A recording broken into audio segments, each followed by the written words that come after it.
था। क्या बोला था? मेरे से बर्दाश्त नहीं हो रहा, बहुत जबरदस्ती कर रही थी, बहुत।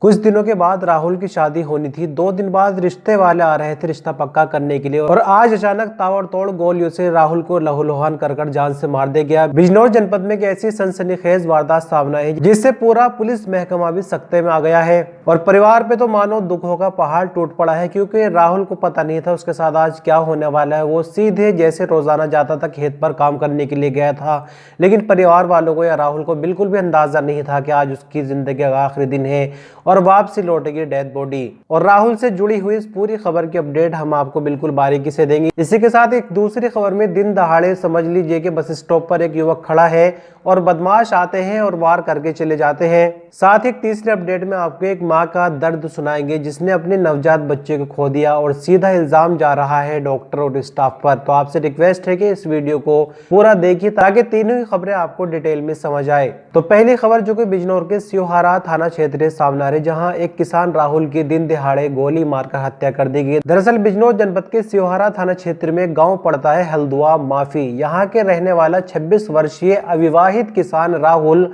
आज ही यानी रविवार की सुबह लगभग 9:30 बजे ट्रैक्टर ट्रॉली लेकर घर से निकलता है। खेत से क्रय केंद्र तक जाते समय कोई दिक्कत नहीं हुई, कोई परेशानी नहीं हुई। गन्ना क्रय केंद्र पर पलटने के बाद जब राहुल वापस लौट रहा था तो क्रय केंद्र से 100 मीटर दूरी पर चलकर कुछ अज्ञात लोगों ने राहुल को गोली मार दी। राहुल की गोली सीने और पीठ में लगी थी, जिससे राहुल की तड़पकर मौके पर ही मौत हो गई। राहगीरों ने जब राहुल की लाश को पड़े देखा तो पुलिस को सूचना दी। पुलिस मौके पर पहुंची, परिजन मौके पर पहुंचे और भारी संख्या में ग्रामीण भी मौके पर पहुंचे, और देखा ये गया कि जिस तरह से राहुल क्रय केंद्र से ट्रैक्टर ट्रॉली से वापस आ रहा था तो ट्रैक्टर ट्रॉली सड़क के किनारे खड़ी थी और पास ही राहुल की लाश भी पड़ी हुई थी। तो एक बहुत ही निर्मम हत्या की गई है। और मृतक राहुल के पिता सतपाल सिंह का कहना है कि राहुल की शादी के लिए रिश्ता चल रहा था और 2 दिन बाद लड़की वाले आ रहे थे।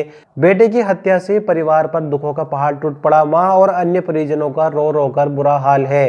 फिलहाल तक पुलिस इस मामले में जांच कर रही है और कोई भी अभी रिजल्ट हमारे सामने नहीं आया। फिलहाल पुलिस की जांच आने के बाद ही ये पता चल सकेगा कि आखिर राहुल की हत्या के पीछे किसकी साजिश थी। इसी के साथ एक और दूसरी खबर हम आपको बता रहे हैं जिसमें आप देख सकते हैं कि बिजनौर में क्राइम करने वाले जो लोग हैं वो दिन दहाड़े घटना को अंजाम दे रहे थे। राहुल की आज रविवार की घटना। एक और खबर जो कि बीते दिन शनिवार की बताई जा रही है, करीब 2 बजे शनिवार की ये घटना बताई जा रही है। मडावर क्षेत्र में रानीपुर तिराहे की ये वीडियो है, जहां आप साफ तौर पर देख सकते हैं कि वाहन के इंतजार में एक युवक खड़ा है, जिसके बाद 3 बाइक सवार नकाबपोश मौके पर पहुंचते और युवक पर जानलेवा हमला करते हैं। और जो नकाबपोश है वो तो हमला कर ही रहे हैं, मारपीट कर ही रहे हैं, लेकिन आसपास के लोग देखिए आप बहुत ही गौर से कि वो किस तरह से तमाशाई बने हुए हैं।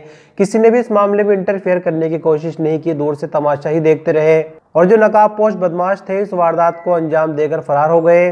और घटना के बाद पीड़ित की तहरीर पर पुलिस ने इस मामले में भी जांच शुरू कर दी है। न्यूज बुलेटिन की तीसरी खबर में बात करेंगे जो कि बिजनौर के नजीबाबाद से सामने आ रही है। यह नजीबाबाद में रेलवे स्टेशन के सामने स्थित एक अस्पताल में डिलीवरी के दौरान एक नवजात शिशु की मौत हो गई। परिजनों ने अस्पताल प्रबंधन पर लापरवाही का आरोप लगाया। ये घटना डॉक्टर फरहत जहां के अस्पताल में हुई। मृत नवजात की मां आफरीन पत्नी एहतशाम जो कि नजीबाबाद में कल्लूगंज के गोल्डन मार्केट के रहने वाले। परिजनों ने इस संबंध में अस्पताल में जमकर हंगामा किया और डॉक्टर फरहत जिनका अस्पताल है उनका कहना है कि मरीज को पहली बार 6 दिसंबर को हमारे यहाँ पर लाया गया था और आज मरीज का ब्लड प्रेशर बढ़ा हुआ था, जिसे दवाइयां देकर नियंत्रित किया गया और फिर डिलीवरी की गई।